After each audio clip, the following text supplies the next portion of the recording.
जी अस्सलाम वालेकुम। यासीन आपके साथ हाजिर है इस मॉर्निंग ब्रीफिंग में।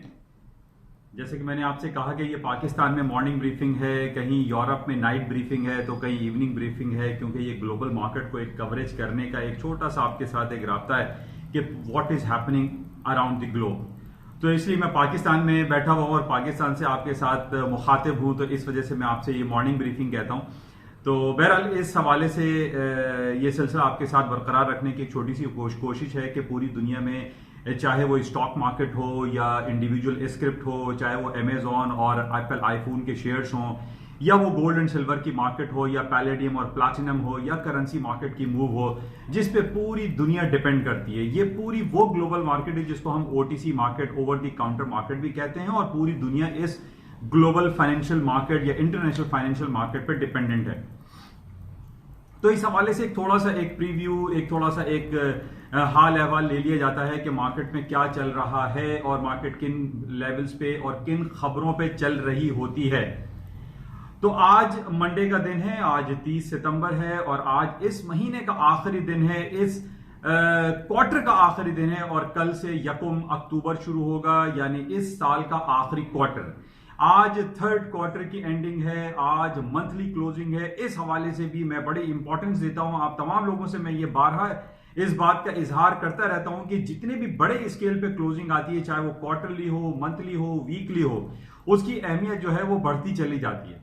तो आज हमारे पास बड़ा इंपॉर्टेंट डे रहेगा, क्योंकि आज quarterly, third quarter ending and monthly closing है।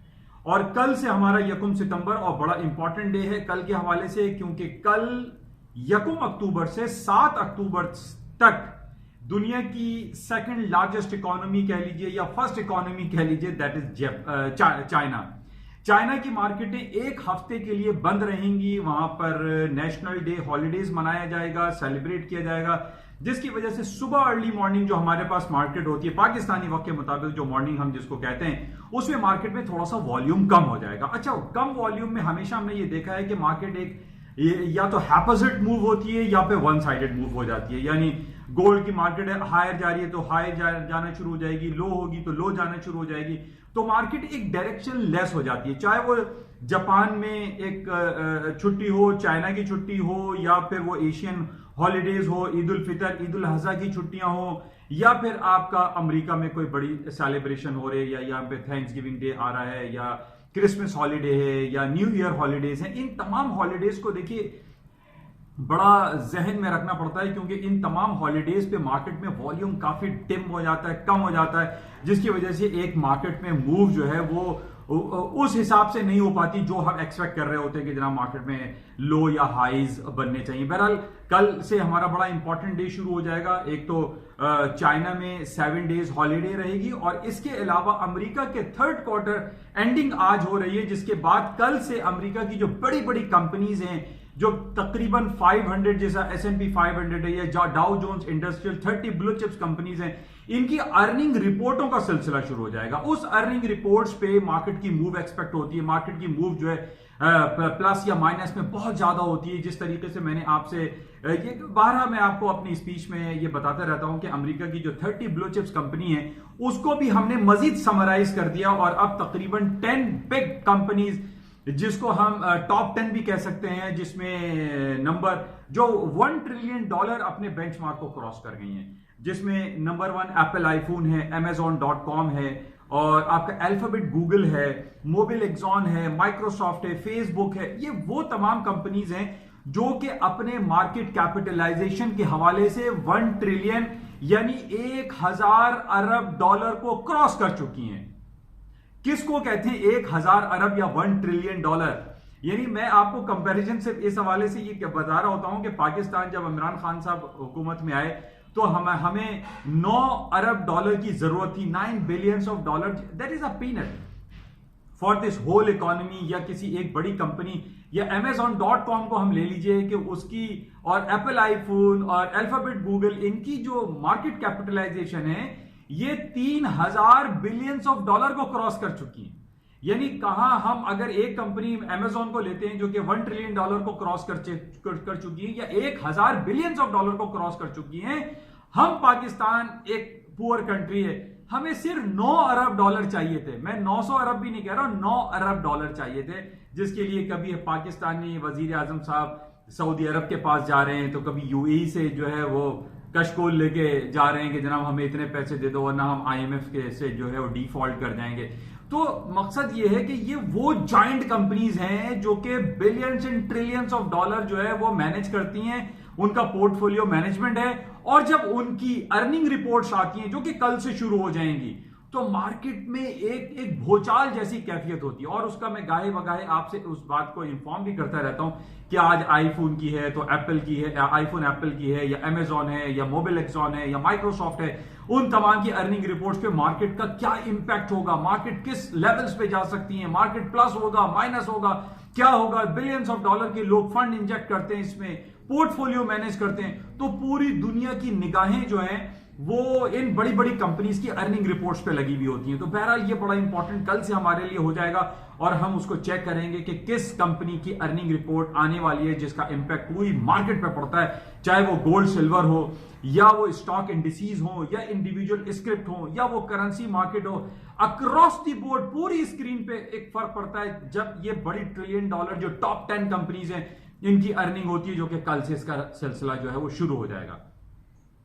अच्छा, मार्केट प्रीव्यू में रात को 3 बजे जो मार्केट खुलती है उसमें मैंने आपसे प्रीव्यू में इस बात का जिक्र किया था कि ये सैटरडे संडे जो हमारे पास 2 दिन गुजरे हैं, इसमें कोई बड़ी खबर नहीं थी। मैंने अपने उस थंबनेल में आपसे जिक्र एक लगाया भी था कि no news is good news.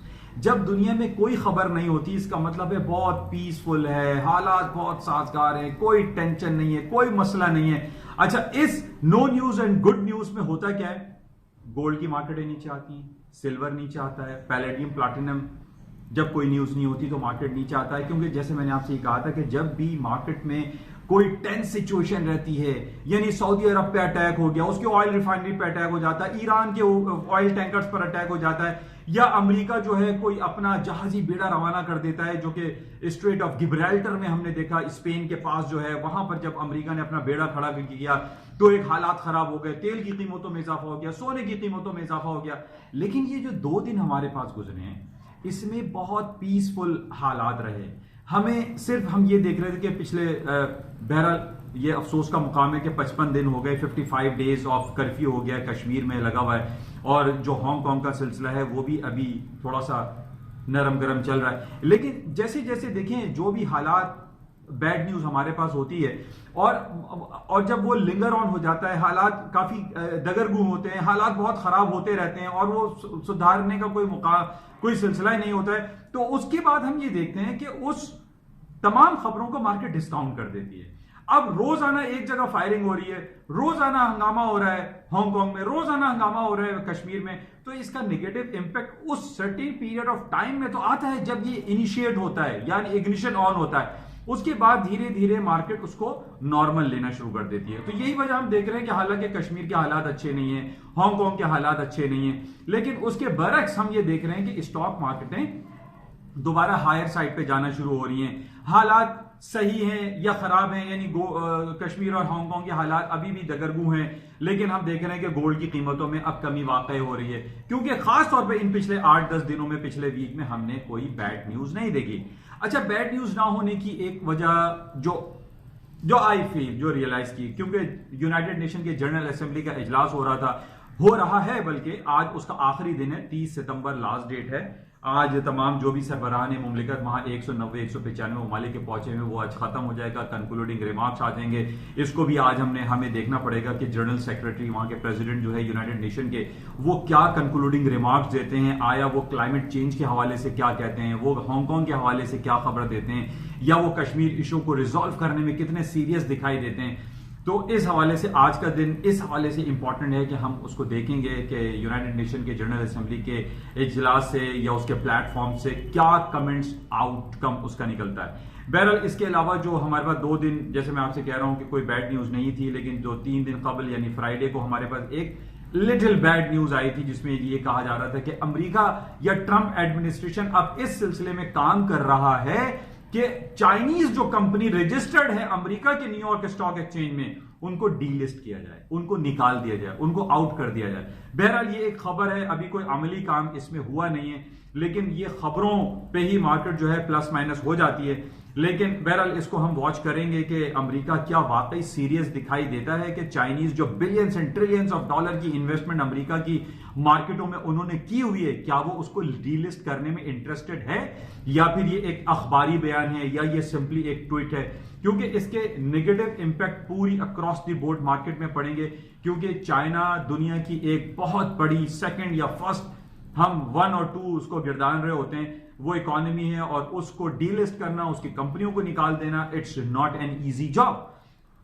बहरहाल इसको हम वॉच करेंगे। और इसके साथ जो हमारे पास जो नेगेटिव खबर चल रही थी वो ट्रंप साहब के हवाले से थी कि ट्रंप साहब ने अपनी लाइन को क्रॉस किया है, और उन्होंने एक विसिल ब्लोअर रिपोर्ट, जो विसिल ब्लोअर जो क्लेम है वो इनके खिलाफ जा रहा है। डेमोक्रेट्स बहुत कोशिश कर रहे हैं कि जनाब अब ट्रंप साहब को रॉबर्ट मुलर, जो 2016 के इंतखाबात में जीते थे और उसके खिलाफ उनकी इन्वेस्टिगेशन में उनका काफी नाम दिखाई दिया, उस हवाले से इंपीचमेंट कॉल नहीं हुई। लेकिन अब नैन्सी पेलोसी जो डेमोक्रेट की हेड है वो इस कोशिश में लगी हुई है कि ट्रंप साहब की इंपीचमेंट कॉल हो, और उन्होंने जो लाइन क्रॉस की है, जो बाइडेन जो वहां के 2020 में डेमोक्रेट्स के प्रेसिडेंशियल इलेक्शन के नॉमिनी हैं, उनके खिलाफ उन्होंने यूक्रेन के प्रेसिडेंट से जो कॉल की है, that is known as a whistle blower claim. उस हवाले से ये बात चल रही है कि जनाब ट्रंप साहब की इंपीचमेंट कॉल होनी चाहिए। लेकिन जैसे कि मैंने आपसे पहले कहा था कि अगर ट्रंप साहब की इंपीचमेंट कॉल होती है, अगर वो कुर्सी पे बैठा के उनसे पूछा जाता है कि जनाब उन्होंने यूक्रेन के प्रेसिडेंट से अगर बात की तो क्यों की, उसका वो जवाब दे देंगे। लेकिन इस इंपीचमेंट पे ये नहीं दिखाई देता कि जनाब उनको उनकी सदारती कुर्सी जो है वो छीन जाएगी। तो बहरहाल इसको इतना सीरियस लेना मुनासिब नहीं है। स्टॉक मार्केट में बदस्तूर हायर साइड पे हैं। अमेरिका में बहुत पोटेंशियल मौजूद है। अमेरिका की स्टॉक मार्केटें बिलियंस एंड ट्रिलियंस डॉलर का फंड मैनेज करती हैं। उनको इस तरीके से किसी प्रेसिडेंट की इंपीचमेंट के हवाले से नेगेटिविटी हमें कंसिडर करना या फील करना कि जनाब इंपीचमेंट कॉल होगी तो स्टॉक मार्केटें क्रैश हो जाएंगी, दैट इज एब्सोल्युटली रॉन्ग। तो बहरहाल ये 2 दिन हमारे लिए अच्छे गुजरे। आज की सबसे इंपॉर्टेंट खबर यही है कि आज 30 सितंबर है, इस महीने का, इस 3rd क्वार्टर का आखिरी दिन है। टेक्निकल ग्राउंड पे बड़ी इंपॉर्टेंस रखता है। इसकी हवाले से हम रात में इसको चेक करेंगे कि मार्केट किन लेवल्स पे क्लोज होती है। बाकी जो कंक्लूजन मैं आपको सिर्फ ये देना चाहता हूं कि गोल्ड की कीमतें, जो कि काफी अरसे से मैं आपसे जिक्र कर रहा हूं कि 1490 या 1480 का बड़ा इंपॉर्टेंट क्रूशियल सपोर्टिंग लेवल है, वो आज टूटता हुआ दिखाई दे रहा है। आई पर्सनली फील, क्योंकि उसकी वजह जैसे मैं आपसे कह रहा हूं, सुबह से प्रीव्यू में कह रहा था कि हालात कोई ऐसे दगरगू नहीं रहे पिछले हफ्ते, और 10 दिन से हम देख रहे हैं अमन और शांति पूरी अक्रॉस दी बोर्ड नजर आ रहा है। एक खबर मुझे नजर आ रही थी कि जद्दा के एक ट्रेन टर्मिनल में कोई अटैक हुआ है, लेकिन उसका इंपैक्ट नेगेटिव मार्केट ने नहीं लिया है। ऐसा नहीं हुआ कि गोल्ड की कीमतें या तेल की कीमतों में बहुत खातिर ख्वाह इजाफा हो गया। हो सकता है कि इसकी जो रिपोर्ट आई उसमें सिर्फ यही हो कि एक कोई टेक्निकल फॉल्ट हुआ हो जिसकी वजह से वो अटैक तो हम नहीं कह सकते, अभी कोई फाइनल रिपोर्ट नहीं आई, वो एक ब्लास्ट हो गया, कोई टेक्निकल फॉल्ट भी हो सकता है। तो बहरहाल इसको हम क्लोजली और वॉच करेंगे। इसके अलावा जाते हुए मैं आपसे ये जरूर कहूंगा कि इस यूट्यूब चैनल को आप ज्यादा से ज्यादा सब्सक्राइब करें, लाइक करें, शेयर करें, और अपने दोस्तों और अपने हल्के अहबाब में इसको शेयर करें। उसकी वजह यह है कि देखिए, हम जिस दुनिया में रह रहे हैं, हमें सिर्फ एक मुख्तसर सा एक क्लू मिल जाना चाहिए कि आज दुनिया में क्या हो रहा है, पूरी दुनिया में क्या हुआ, पाकिस्तान में क्या हुआ, क्या हालात रहे।